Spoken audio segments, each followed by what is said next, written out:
Selamat siang teman-teman semester 2. Pada hari ini tanggal 7 Maret kita akan bertemu secara asinkronus.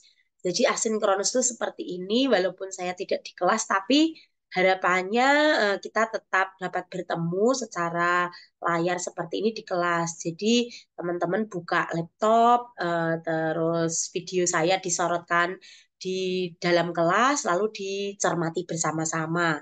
Mohon maaf karena kalau saya paksakan kok kayak saya bakal masuk angin beneran gitu. Padahal besok saya kan berangkatnya pagi-pagi sekali gitu teman-teman. Jadi mohon maaf untuk kelas tanggal 7 Maret kita bertemu secara asinkronus atau secara layar seperti ini. Nanti tetap ada tindak lanjutnya yaitu teman-teman meresum materi hari ini lalu dikirimkan ke saya setelah difoto atau di scan pakai aplikasi Can Scanner yang ada di HP teman-teman. Saya akan sekilas, jadi ini PPT kita saya lihat yang Mula Abhidhamma Cita 89 sampai Cetasika terlalu penuh, sehingga saya putuskan untuk rupa 28, saya mulai dengan PPT baru. Nanti linknya, Google Slide-nya saya kirimkan kepada teman-teman. Jika ada yang lupa, nanti tetap bisa mengakses slide dari PPT ini. Karena ini open access, nggak perlu batas-batasan, siapa yang punya linknya bisa membukanya.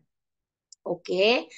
Nah, sekali lagi materi kita merupakan materi ketiga ya setelah Cita 89121, Cetasik K52, lalu Rupa 28. Artinya sekali lagi tubuh manusia terdiri dari unsur-unsur penyusun, bukan hanya segelondongan seperti itu. Lalu unsur-unsur ini 28 ini dibagi menjadi beberapa unsur. Nah, di antara unsur-unsur ini ada 4 unsur yang utama. Namanya 4 unsur Mahabhuta ditambah 24 unsur tambahan. Ani, Pana, Rupa. Ini pernah saya singgung di awal ya, saya cuma memperjelas seperti itu. 4 unsur pertama pernah kita bahas ya teman-teman ya. Ada Patawi, Apotejo, Wayo. Lalu 24 unsur penunjangnya ini sempat kita diskusikan satu persatu, saya cek. Ini yang pasada rupa 5, pasada rupa 5 itu maksudnya apa? Ini barangnya, matanya, daun telinganya, hidungnya, dan seterusnya. Jumlahnya ada 5. Lalu Ramana Rupa atau Gocara Rupa juga dan menyebutnya seperti itu di buku-buku biar teman tidak bingung ya, biar teman-teman tidak bingung. Saya tuliskan 2 alternatif ini supaya kalau suatu saat teman-teman ketemu istilah Gocara Rupa, Ramana Rupa 4 atau 7 itu tidak bingung. Kenapa 4? 4 itu karena begini, mata itu kan hanya mampu melihat bentuk. Sota telinga objeknya adalah suara, gana hidung objeknya adalah bau, lalu jiwa atau lidah objeknya adalah rasa. Sedangkan khusus kaya aramana itu 3, makanya 4-nya itu adalah 1, 2, 3, 4. 7-nya apabila semuanya ini ditambahkan, 4 ditambah 3. Karena kemarin telah kita bahas bahwa jasmani itu mampu merespon 3 jenis stimulus. Kasar halus, patawi, tejo panas dingin, dan udara atau wahyu. Kemarin sudah. Lalu materi terakhir kita kan selesai di bawah rupa. Nanti kalau waktunya saya cukup juga nanti slide-nya akan saya tambahi yang di sini ya. Kemarin saya juga merasa kurang mendalam, tapi hari ini kan tidak mungkin kita kembali ke bawah rupa. Teman-teman sudah tahu ya bahwa bawah rupa 2 itu adalah unsur betina, unsur laki-laki, unsur jantan, unsur perempuan di dalam jasmani manusia sehingga ada yang penampakannya menjadi laki-laki, penampakannya menjadi perempuan. Seperti itu kemarin telah kita bahas, juga telah kita kaitkan dengan gender balance, keseimbangan gender, seperti itu ya. Semoga teman-teman paham. Tidak lagi merendahkan laki-laki dan perempuan secara fisik. Juga tidak perlu melekat. Secantik-cantiknya perempuan juga suatu saat dia akan menjadi peot, dia akan menjadi renta, seperti itu. Seganteng-gantengnya laki-laki juga suatu saat akan menjadi peot, akan menjadi renta, bungkuk, dan seterusnya mengalami usia tua dan pada akhirnya juga akan mati. Jadi jangan melekat pada kecantikan, jangan melekat pada kegantengan. Nek diputus pacare sing wayune rak karuan yo jangan sakit hati. Diputus pacare sing gantenge rak karuan yo enggak usah gantung diri kan seperti itu. Karena bahwa rupa pun juga akan sangat berubah-ubah. Dan nanti kalau teman-teman ada mata kuliah mungkin agama Buddha dan sains, teman-teman bisa mendiskusikan apa yang dimaksud transgender. Ada loh orang yang lahirnya itu Purisa Bawa, tapi dia ingin menjadi Iti Bawa. Dia merombak jasmaninya, melakukan berbagai operasi, sehingga nampak seperti perempuan. Contohnya, siapa ya? Milen Daru, siapa lagi? Luna Sinta, Sinta Luna atau bukan Luna Maya ya. Luna Sinta kayak seperti mereka adalah para transgender. Itu bisa menjadi topik perenungan seperti itu. Dosa enggak Bu menurut agama Buddha? Nah, agama Buddha memang kita tidak mendalilkan ya. Karena jasmani kita, kesadaran kita kan bukan ciptaan Tuhan, bukan ciptaan siapapun. Tapi nanti yang menjadi pertimbangannya adalah adakah manfaatnya, kemelekatannya seperti apa. Kalaupun kita tidak melakukan operasi transgender, tapi kita sangat melekat pada tubuh kita banyak kekotoran batinnya ya sama saja. Seperti itu, sama-sama buruknya lah. Seperti itu. Jadi agama Buddha tidak tidak begitu mempermasalahkan apakah mau transgender atau apa. Yang penting adalah di kualitas pikirannya. Walaupun tentu pemahaman ini harus hati-hati menyampaikan ke masyarakat. Jangan sampai nanti kita diklaim, oh berarti agama Buddha itu gampangan ya, apa-apa diterima, transgender diterima, apa-apa gitu. Tapi memang selama ini agama yang cukup ramah dengan transgender ya kayaknya Buddhis ya. Karena agama teistik itu kan tidak boleh. Itu laki-laki perempuan kan ciptaan Tuhan. Mana mungkin diubah. Itu namanya melanggar kodrat. Itu sekilas. Mengulang kembali bahwa rupa dua. Lanjut materi hari ini. Materi tanggal 7 adalah tentang hadaya rupa 1. Hadaya rupa 1 atau unsur kesadaran. Hal yang penting dicatat adalah hadaya rupa, unsur kesadaran di dalam agama Buddha bukan konsep roh. Hadaya rupa adalah unsur kesadaran, unsur winyana. Hadaya rupa adalah kesadaran yang bekerja pada saat indera menerima stimulus. Jadi hadaya rupa itu bukan roh yang diberikan makhluk asing ke dalam diri kita, bukan. Kesadaran kita adalah telah lahir, telah ada sebagai bagian dari proses yang dinamakan kehamilan. Kehamilan di dalam agama Buddha bukan hanya pertemuan sel telur dan sel sperma, tapi ada unsur tambahan yaitu yang disebut dengan unsur kesadaran. Nah, kesadaran di dalam proses kelahiran kembali agama Buddha itu ya sudah menyatu ada pada saat sel jantan dan sel telur itu bertemu. Di situ sudah ada kesadaran.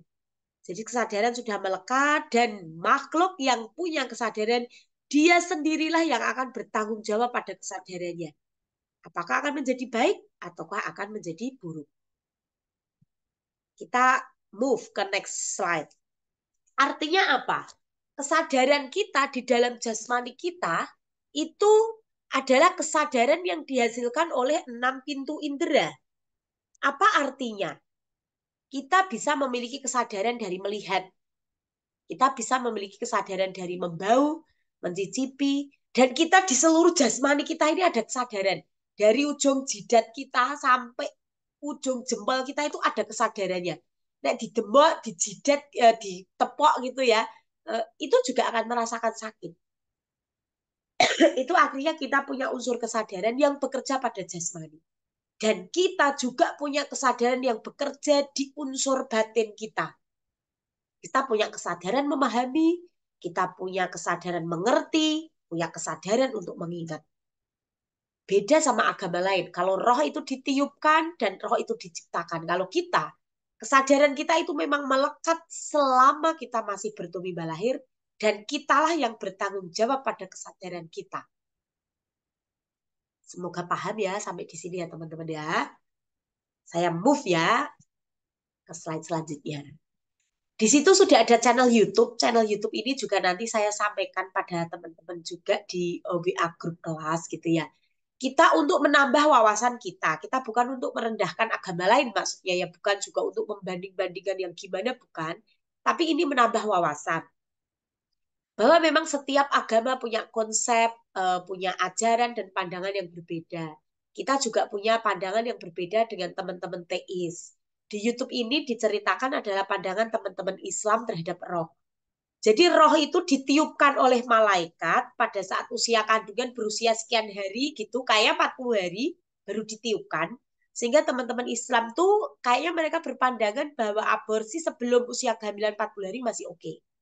Roh ditiupkan kan, di usia kehamilan 40 hari, roh itu akan lahir, tumbuh berkembang dewasa sampai mati. Nah, yang dimaksud mati adalah roh itu dicabut oleh malaikat, malaikat Jibril yang mencabutnya. Lalu jenazah dikuburkan, lalu roh ini akan menunggu. Karena apa? Karena setelah jenazah dimasukkan di liang kubur, setelah dikubur gitu, rohnya akan menyatu kembali ke dalam jasadnya. Untuk apa? Untuk ditanya. Untuk ditanya di alam kubur. Karena mereka setelah mati masuk ke alam kubur. Di alam kubur ini rohnya menyatu kembali dengan jasadnya, lalu akan ditanya oleh malaikat Munaf dan Nangkir tentang siapa agamamu, amalanmu apa, nabimu siapa, dan lain-lain seperti itu. Dan menurut pandangan teman-teman Islam, nanti setelah mereka mati, jasadnya itu sudah tidak begitu dominan. Yang dominan adalah roh. Roh ini akan terus hidup di alam barzah. Apakah alam barzah yang baik atau alam barzah yang buruk yang penuh siksa kubur. Sampai mereka menunggu hari kiamat tiba. Nanti pada saat hari kiamat yang diadili adalah roh-roh seperti ini. Ya mungkin ini animasi mereka ya. Bagus juga mereka bikin animasi seperti ini. Itu sekilas ya bahwa pandangan, ya namanya pandangan kan boleh beda ya. Ini pandangannya teman-teman Islam seperti itu. Kembali ke pemahaman kita, jadi jasmani dan kesadaran kita menyatu berkaitan sekali. Kesehatan jasmani berkaitan dengan kesehatan pikiran mempengaruhi kesehatan jasmani kita. Itu konsep kita. Dan kita yang bertanggung jawab sama kesadaran kita, sama batin kita. Kalau kita stres, ya orang luar, psikiater, guru, itu hanya bisa menasihati. Yang bisa menyembuhkan stres kita ya diri kita sendiri. Seperti itu. Makanya semoga visualisasi ini, gambar ini membantu gitu ya teman-teman ya. Artinya apa? Hadaya watu, kembali ke materi kita hari ini, hadaya watu adalah unsur kesadaran yang dikendalikan oleh manusia itu sendiri. Tidak ada makhluk lain yang bisa mengendalikannya. Sehingga hadaya watu atau unsur kesadaran di dalam tubuh manusia itu bisa menjadi kesadaran baik dan buruk. Tergantung manusia ini dablek apa tidak. Sudah dinasihati berkali-kali masih dablek. Disindir berkali-kali masih dablek. Berarti memang kesadarannya buruk. Tapi kalau dikasih tahu, dinasihati, mudah mengerti, berarti kesadaran dia baik. Tumbuhkan kesadaran, itu akan menjadi timbunan kesadaran manusia. Dan itu kekuatannya luar biasa. Timbunan kesadaran, mind power itu benar-benar ada. Kalau teman-teman suka menimbun pikiran buruk, maka kesadarannya buruk. Orangnya malas, cuek, tidak peduli. Beda sama kesadarannya baik. Semangat, peduli, mudah dinasihati, seperti itu. Dan semoga kita menjadi manusia yang daya waktunya baik ya teman-teman ya. Kasih tahu ya, paham, mengerti, nurut, tahu aturan sosial, tahu aturan kampus, seperti itu. Semoga demikian adanya. Dan jika kesadaran kita baik, timbunan kita baik, itulah yang akan membawa kita pada kelahiran kembali selanjutnya. Jadi kesadaran kembali kita akan terlahir di alam yang baik, bukan terlahir di alam yang buruk. Jadi sampai di sini kekuatan kesadaran sangat mempengaruhi keberlangsungan kita. Kehidupan saat ini maupun kehidupan yang akan datang. Kalau timbunan kesadaran kita buruk, orang-orang juga malas berteman sama kita. Ngapain berteman sama orang-orang yang hadaya watunya kesadarannya buruk seperti itu. Jadi siap-siap ya, hadaya watu kita pastikan bekerja. Karena apa? Karena semua orang kita ini punya unsur hadaya watu. Seperti itu. Dan kita pastikan itu bekerja dengan baik. Dan selain penutupnya, manusia harus tahu dan harus menyadari kesadarannya. Manusia harus berjuang agar kesadarannya baik. Nah, dalam bahasa umum, jika hadaya watu bekerja dengan baik, maka kita akan tahu perbuatan baik dan buruk. Istilah di dalam buku teman-teman itu hadaya watu kan unsur hati sanubari ya. Nah, artinya unsur hati sanubarinya itu bekerja dengan baik. Jika hadaya watu kita, kesadaran kita arahkan dengan baik.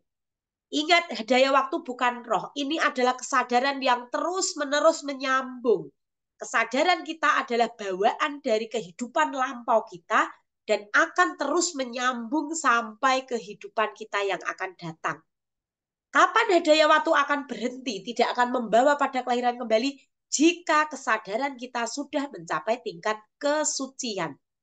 Kita sudah mampu menghentikan sebab-sebab kesadaran buruk, sebab-sebab kesadaran buruk habis, terkikis, sehingga tidak ada kelahiran kembali.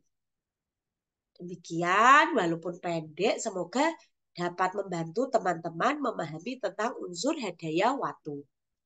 Tugas hari ini, teman-teman bandingkan konsep hadaya watu atau kesadaran menurut agama Buddha dan menurut agama Islam. Menurut agama Islam akan saya sampaikan link YouTube-nya di dalam WA Group kelas kita. Demikian teman-teman video untuk pertemuan video tanggal 7 Maret ini. Terima kasih, saya akhiri. Selamat pagi, Namo Buddhaya.